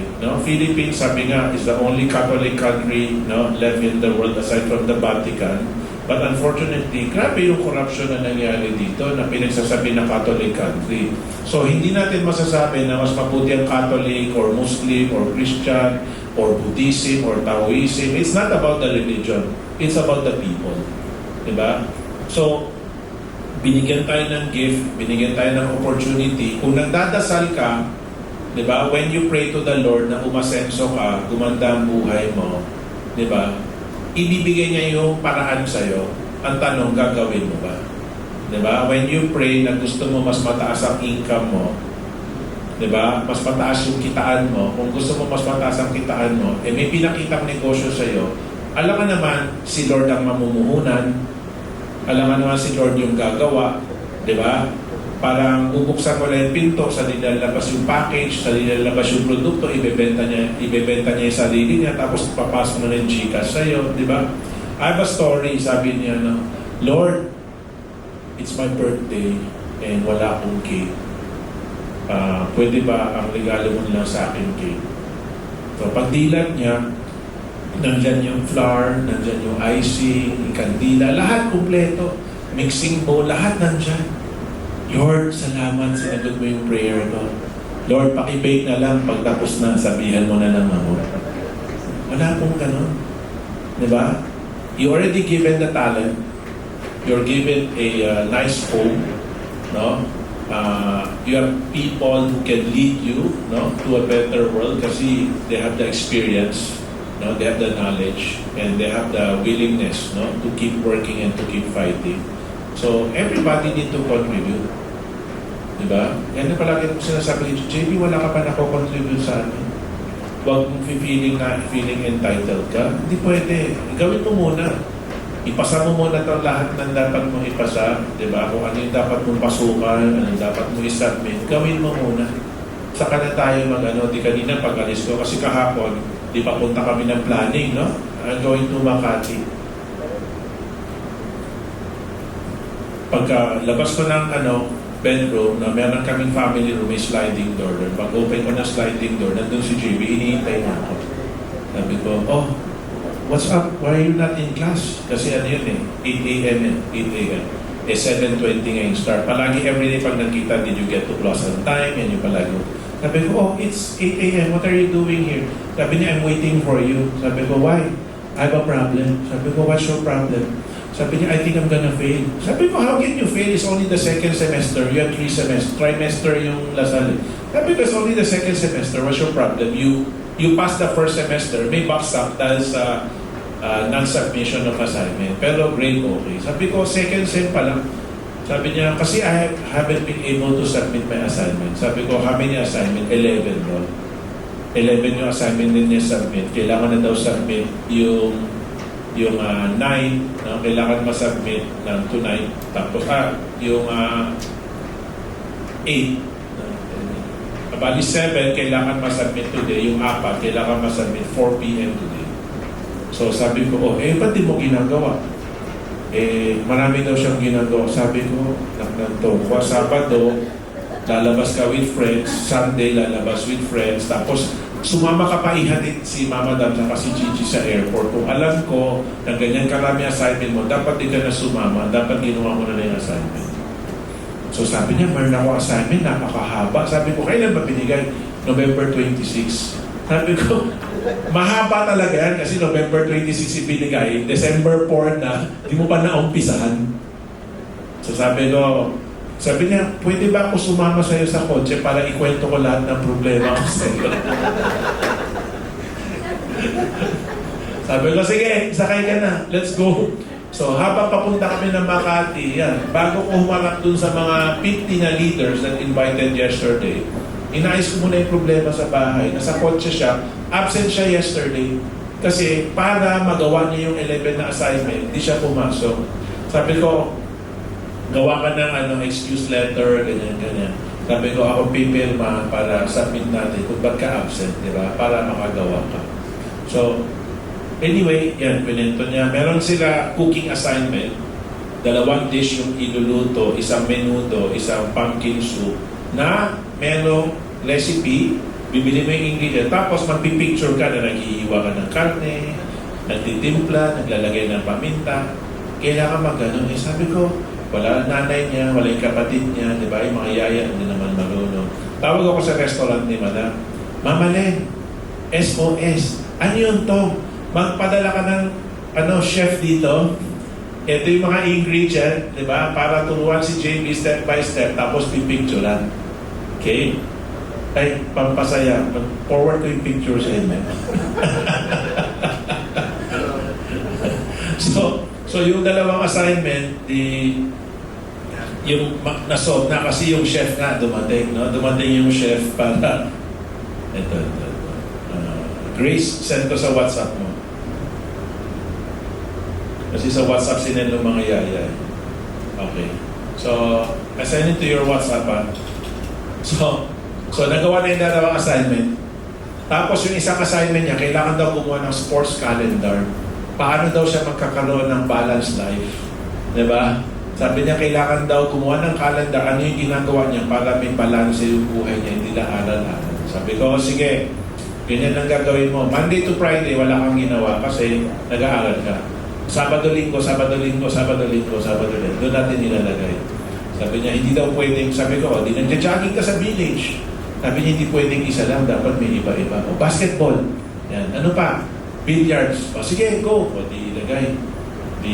Yung pag-drop off sa akin sa hotel, sabi ko sa driver, Mike, hatid mo si JB dun sa condo, may bilyaran doon. No? So, punta ka sa condo, magbibilyard siya, picturean mo siya. Tapos paglabas ng condo, kasi nakabihis naman siya, naka-sweat jacket siya, naka-rubber shoes. Sabi ko, tapos pagpasok niyo sa village, no, mag-jogging siya, videohan mo siya habang nagja-jogging. Okay? Kasi kailangan daw 3 need 3 actual video of him doing the activity. So, video na nagbibilyard, na di okay na. Video na nagja-jogging, okay? Tapos sabi ko, pagdating sa bahay, kunin niyo yung basketball, punta kayo sa basketball court para video na nagpa-basketball siya. So, di 3 assignment na yung nasolve namin. Tapos yung isa, sabi ko, yung 8 days na assignment, sabi ko, tuturuan kita kung paano gawin in 2 hours. Sabi ko, di in-explain niya sa akin yung assignment, kailangan daw gumawa PowerPoint, ganyan. Sabi ko, ganito. Sabi ko, ako, I do PowerPoint for a living. Yung Tobani Talks, di ba? Minimum 80 slides, no? Emerge 50 slides. Sabi ko, I do these talks and PowerPoint, no? Ang bilis lang yan sa akin. Sabi ko, ako yung nag-guide sa mga tao ko. Ano yung gagawin, remove this, add that, ganyan. Sabi ko, sige, basahin mo yung article, whatever that is. Tapos, yung lahat ng paragraph, each slide 2 sentences. Each slide 2 sentence. Sabi ko, copy-paste hanggang mabuo mo lahat. Tapos, yung 2 sentence na to, Google mo, kung ano yung lumabas na picture, i-paste mo dito sa kabila. So, ganun lahat. So, sabi ko, shit, 2 hours tapos. Diba? Yung pang 8 days, 2 hours tapos. So, alami, ganun. So, sabi ko, all you need is direction. Sabi ko, but from now on, every day I will ask you, what is your assignment? Ang tanong ko lang kasi, did you get to class on time?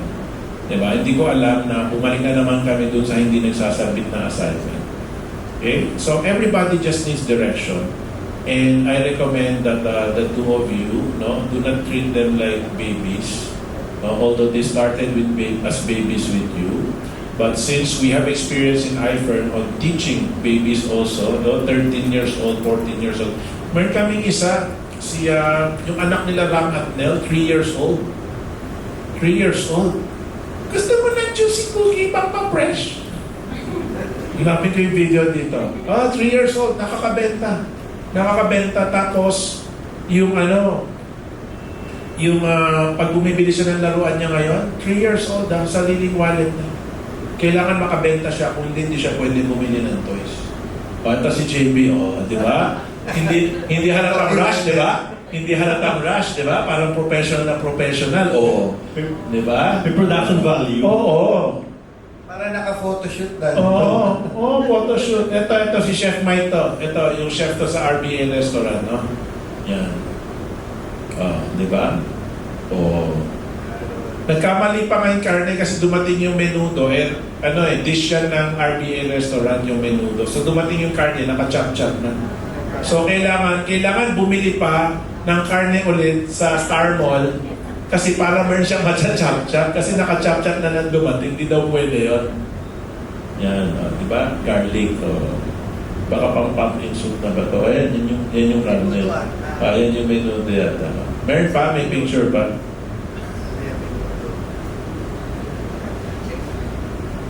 Oo nga, hindi ko naisip kahapon na hindi ako pinakain niya. Alam mo, nakakatawa, when he started this, after niya magluto, nung una hindi siya nag-ask ng help. Basta sabi niya, can I advise some angry? Sabi ko, meron tayong chat group doon, yung mga kailangan sa bahay. Send mo lang yung listahan mo, may bibili ng listahan mo. Tapos i-deliver sa bahay. Tapos after, sabi ko, ano bang pinagagawa mo? Hindi ko alam na assignment pala sa school. Kala ko yung trip niya lang magluto, ganyan. Assignment pala sa school. Tapos sabi ko, ano yung mga pinagluluto mo? Sabi niya, ito. Sabi niya, gusto mo ba tikman? Halika, tikman natin. Are you sure? Tapos, kasi parang pakapin niya, mamaya, napatay ko yung tito ko, di ba? Nalasan. Di ba? Tapos titikman ko masarap. Sabi ko, are you sure really? Sabi ko, naubos ko na nga. Kung hindi masarap, di ko makakainin. Di ba? Sabi ko, okay lang yan. So, life is a process. No? If there are changes, people just need to accept change. Di ba? Kasi it's not about pagtitipid. It's about being grateful for the things that you have. Kasi before you were young, you got it for free. Now you're old enough, you need to earn it. Now you're old enough, you need to work for it. Kasi pag nagkwento sila, mahirap lang kami dati, tumutulo yung bubog, nagbebenta ako ng chicharon na yung kinakain. Walang ganyan na problema si JB. And my own four biological, walang ganyan na problema. Pero, ang problema naman namin bilang magulang na mayayaman, paano namin bibigyan ng ambisyon, ng willpower, na fighting spirit ang mga anak namin na mag-contribute sa mundo, na mag-contribute sa pamilya, hindi tagagastos lang. Okay? I was telling some leaders yesterday, sabi ko, alam mo si Chichi, birthday niya, mag-i-invite siya ng kaibigan niya, kakain sila. Dinner lang to, 1,500 USD. 1,500 USD, in the current exchange, mga 100,000. Dinner lang yon sa may alak. Because, yun yung mundo na kinalakihan niya. Para sa kanya, wala lang yung 100,000. Samantalang for minimum wage earners, 1 taon mo ng sahod yun. Diba? Kung 15,000 with the deduct, ang matitira, ang nakikredit sa ATM mo, 5,000, kinsenas ka na 5,000, 10,000. Sa kanya isang kainan lang, ubos. Gets mo? Tapos, buti ngayon, diba, pinaglalaban niya yung career niya. Pinalaban niya yung career niya as a golfer. So, kailangan niya pagdaanan yung hirap. Diba? Hanap lang ako dito ng video. Siyempre yung sinasabi ko, 3 years old lang to na nagbebenta ng juicy cookie. So anyway, you guys have a question? Ako, meron. Go ahead. Habang hinahanap yung picture. Sir Tom, naniniwala ka ba na enough ang 500 pesos pang Noche Buena? Marami akong sagot dyan, pero DTI Secretary Chris Roque is our good friend. Yes. Kaya hindi ako pwede mag-comment dyan. Kasi, tapos naka-FB live pa tayo. So, good friend natin si DTI Secretary. Nag-action naman doon sa pinili natin I think lahat naman pwedeng pagkasyahin. Diba? But syempre, knowing the Filipino na wanting to celebrate on Noche Buena, I think 500 will never be enough for a Filipino family. Unless siguro family of 2 na super tipid, di ba? Parang I think 500 will never be enough, no, for a Filipino who wants to celebrate Christmas. Actually, siguro tama naman si Tite Isaac eh. Yung may mabibili ka talaga sa 500 na complete meal na. Pero hindi siya pang Noche Buena. Agreed, yes. Pang ano lang, normal lang na salo-salo o hapunan o tanghalian. Pero ang pinag-uusapan kasi is Noche Buena. Yun. Pero in fairness, meron talagang mabibili sa 500. Eh kasi tayo mga Pilipino, syempre yan lang ang looking forward lagi tayo. Bukod sa birthday, ano ba ang pinaghahandaan natin? Pasko. Diba? Noche Buena, Pasko at Bagong Taon. So, nakasanayan natin na medyo en grande kahit pa paano ang ating Noche Buena. Ganyan. So, I think that's one thing, no? Yung sinabi mo, pinaghahandaan birthday, Christmas, that the Filipino is too focused on celebration. Na hindi baling mangutang para makapaghanda sa birthday, tapos walang pambayad sa tuition. No? Parang yung example niya, sabi niya, yung tatay ko umiinom, nagdodroga. He's thinking about his enjoyment na hindi niya naisip yung kakainin ng anak niya. Okay? Yun yung problema sa Pinoy. Na puro celebration. Yung mga OFW, alam na alam yan. Birthday na ni nanay, magpadala ka ng pera. Birthday na ni tatay, Christmas na, magpadala. Habang umiiyak ka mag-isa doon sa ibang bansa, nasa-celebrate sila. Tapos ang pinakaambag na lang sa buhay mo, hi ate, thank you ate, we wish you were here. Wala kaming kakainin kundi dahil sa'yo. Ate, sipagan mo pa habang lahat kami walang ginagawa dito. Padala ka lang ng padala ng pera. Tama? And the Filipino, enabler si Pinoy. Si Pinoy, siya yung enabler kung bakit yung buong pamilya naging tamad. Tama? Tapos yung nanay-tatay, mali rin, no? Sorry sa lahat ng nanay-tatay dyan sa buong Pilipinas. Alam mo naman, anak, ikaw na nakakaamat-amat dito sa buhay. Hayaan mo na, pagbigyan mo na, intindihin mo na lang yung kapatid mong babaero na merong anak sa 3 babae na iniwan dito. Hayaan mo na lang yung kapatid mong pokpok na wala nang ginawa, kundi magjowa na magjowa. Hayaan mo na lang yung kapatid mo adik. Diba? Hayaan mo na lang yung nagsisipag naman, minamalas lang, lahat ng pinasok na negosyo, lugi. Walang karanasan eh. Siyempre lahat lugi. Diba?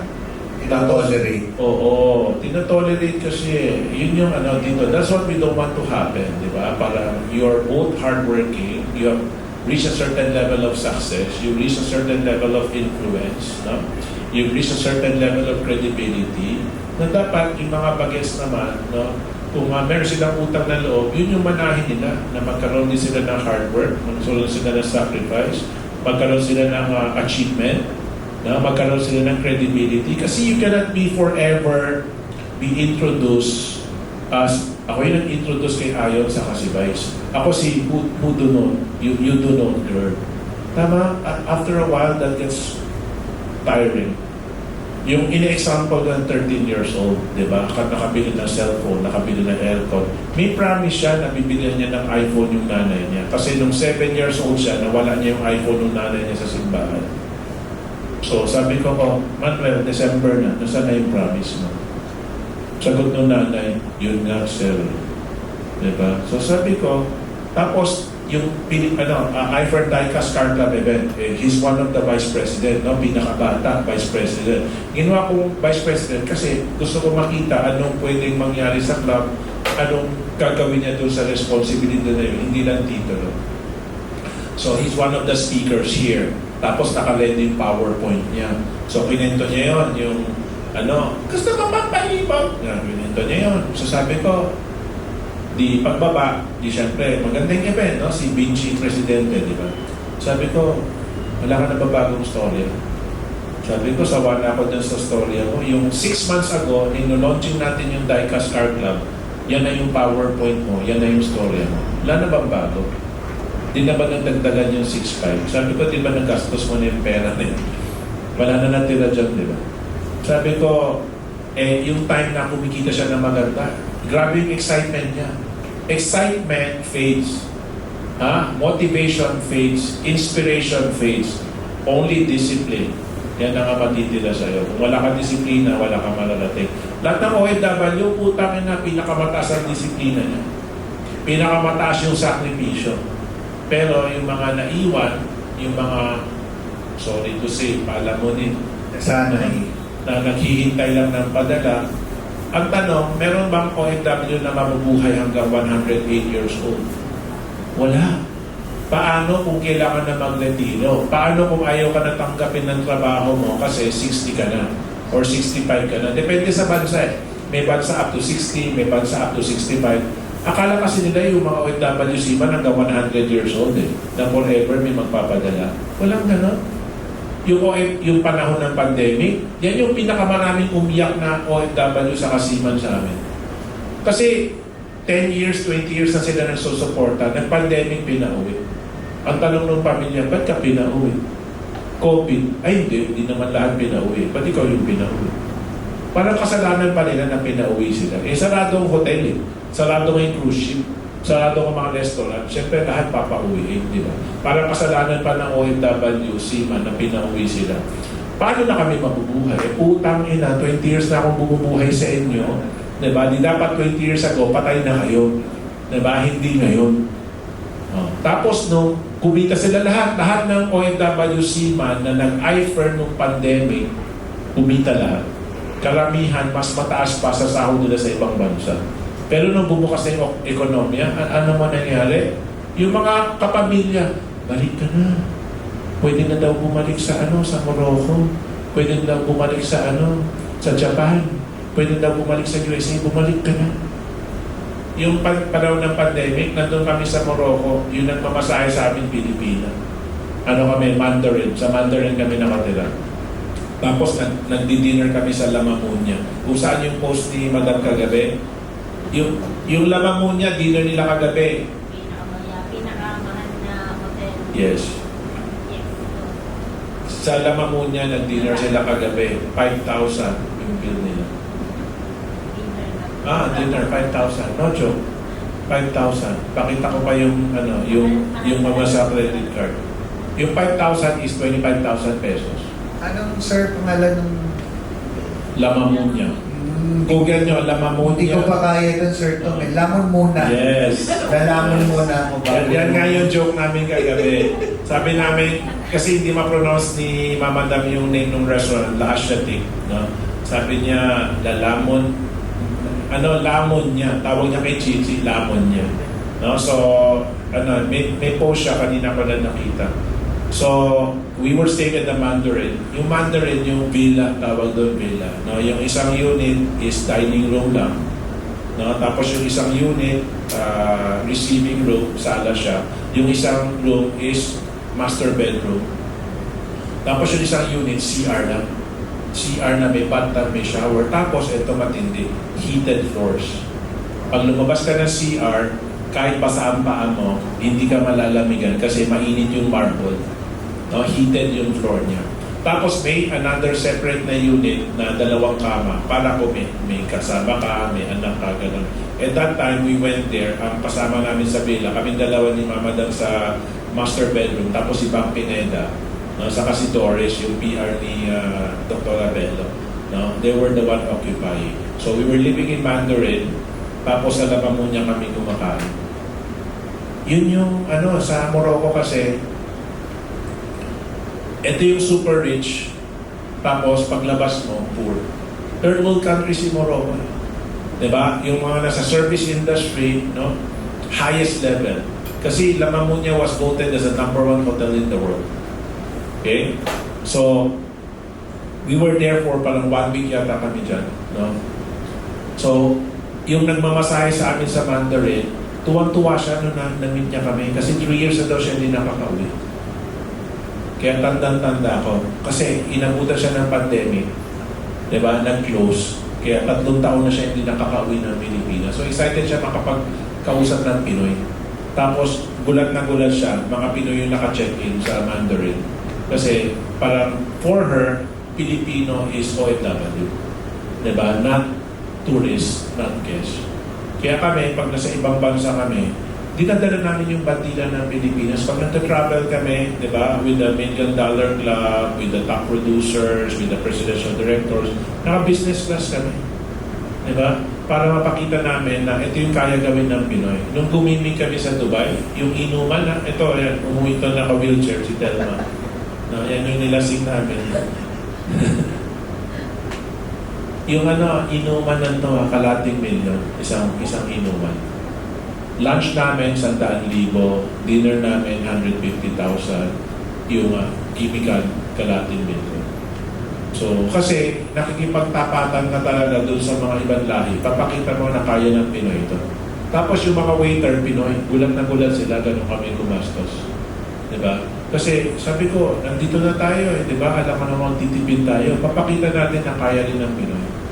Tapos yung DJ, sabi niya, nalaman Pinoy kami, di ba? Unang baksak ng alak. Ano lang yun, 4 na bote lang yun, kalating milyon ka agad. That's the first charge kasi para ma-save mo yung table. And kami namin, 16 yata kami. So kami yung may pinakamalaking table doon.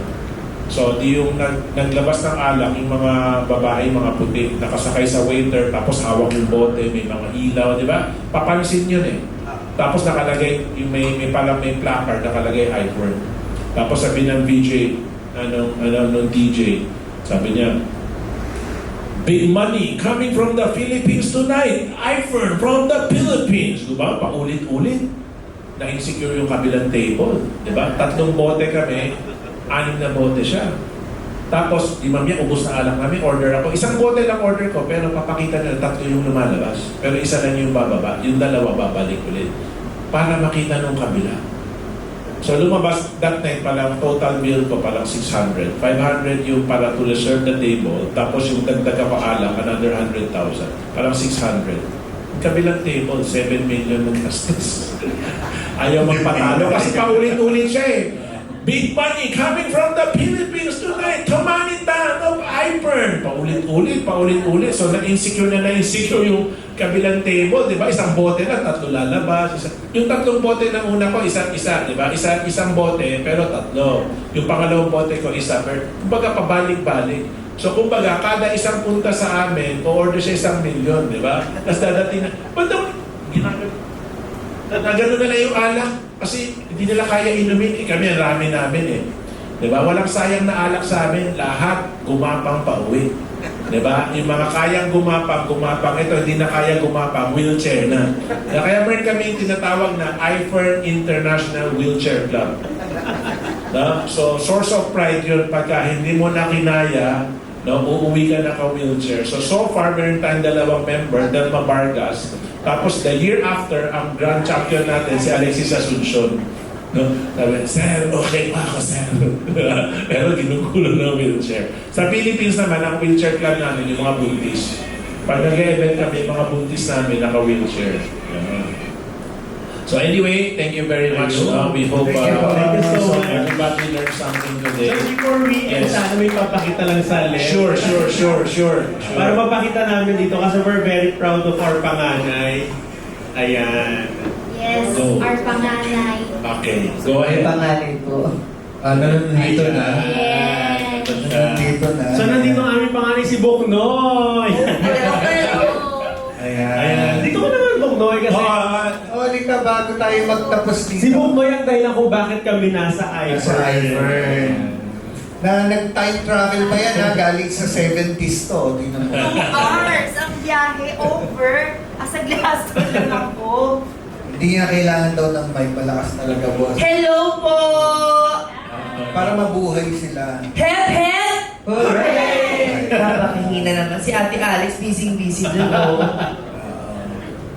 Ayan o. Ayan, Ano so- masasabi mo? Nanonood ka ba sa live? Narinig ka yung Oo. mga kwentuhan namin? Oo. So anong gusto mo i-add after hearing all of this sharing? Naiiyak ako. Kasi Nandito. way back with Noy. Sarap lang. And I'm really proud kasi Di ba nga, kasi sobrang saya na ni Wanda. Hindi. Madaming Pilipino ang gusto kong payamanin dito sa iPhone ko. Naka-live. Hindi, I'm really proud of the family of Star Image kasi before iFern, yung Star Image family, hindi na siya basta-basta business. It's also a family. But with iFern, it's a bigger family. Kasi nga, the bigger, the better, sabi nila, di ba? And way back, parang ang dami naming negosyo, ang dami naming business na na-try, na subukan, na pag-investan.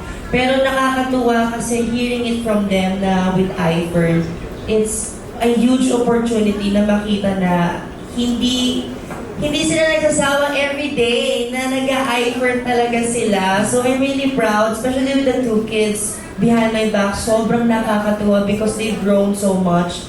And at the same time, I dedicate this success not just for my family, but for them as well. Kasi grabe talaga yung gratefulness. Gratefulness! Ganito, buti sinabi mo yung gratefulness. Makwento ko lang bago ko makalimutan din. Sir Tom, si Boknoy kasi way back 2020, that's the first time we met him na naging artist namin siya kasi nag-viral na rin siya, may controversy siya sa social media, alam naman ng lahat yan. 16 ka lang na, no? 15. 15 minors. Kasi pumirma pa yung mami niya ng waiver sa amin because pandemic na. Doon siya tumira sa amin, Sir Tom. Napag-usapan natin kanina yung role na kapag nasa bahay ka, ganyan. Talagang that time pasaway to. Kasi bata pa siya, 15. Hindi kumikilo sa bahay. Yung ibang mga kasama niyang artist na kinuktok din namin, kumikilos. Parang ano siya, yung prinsesa. Ganon. Gusto niya laging lumalabas, ganyan, kahit bawal, dahil na pandemic. Tsaka may sarili siyang pagkain ng cake. Pagkain ng broccoli lang. Oo, may sariling pagkain, ganyan. Medyo na-spoil din, ganyan.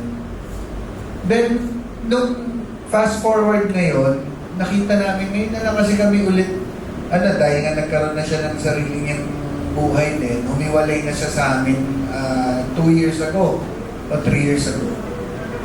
Pumunta na siya doon, nagkaroon na siya ng source of income. Tapos natuwa kami nung nag-iFern na siya, nakikita na namin, nag-iibang bansa na. Kasi dito, sa iFern, may chance ka din na makapunta sa iba't ibang bansa because yung sa mga earnings mo, that's the way na parang i-treat din yung mga members. Nakita ko yung growth mo. At natuwa ako kasi napunta ka talaga sa tamang landas na which is yung iFern. Kaya mo nang sustentuhan yung sarili mo na dati nagpapabili ka lang. Dahil mo naman ako ng pang Starbucks o pang Jollibee. Ngayon ikaw na yung nanlilibre. Oh! Yung mga simple things na gano'n na makikita mo is fulfilling sa amin na dati niyang kasama sa bahay. Diba? Yun yung nagiging proud kami sa'yo. Diba? Nakakatuwa kasi yung growth ko, yung nakita nila, yung ingrown ko, hindi pa. So, ayun, share ko lang din. Talagang, yun din yung parang reason kung bakit kami napao din ng iFern. Kasi ikaw nga na dating napakatamad mo. Ngayon, totoo po, tamad siya. Ngayon, hindi na halos matulog dahil napaka-aligaga, no? Both sa Kim's Diary and iFern. Kasi talagang nakita namin na okay na si Boknoy. Yun po. At I hope na may natutunan po kayong aral sa amin kahit konti. Yeah. At So yung dahil dyan po, pakilabas na po Yung wallet nyo. yung apat po dyan. Ilabas nyo na lang po. May mga Hindi yung pa member dito. Hindi, interviewin natin yung apat. Sila yung hindi pa member dito. Ma'am, dito kayo, ma'am. yun sila na po. Sir Tom.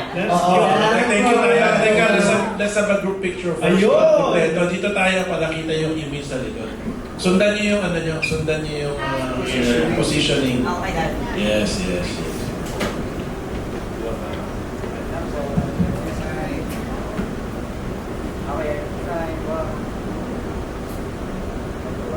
Happy. Thank you, thank you for all your time. Thank you. Yung hindi pa po member, aabangan ko po kayo sa labas mamaya. Okay. So thank you very much for that time. And ano,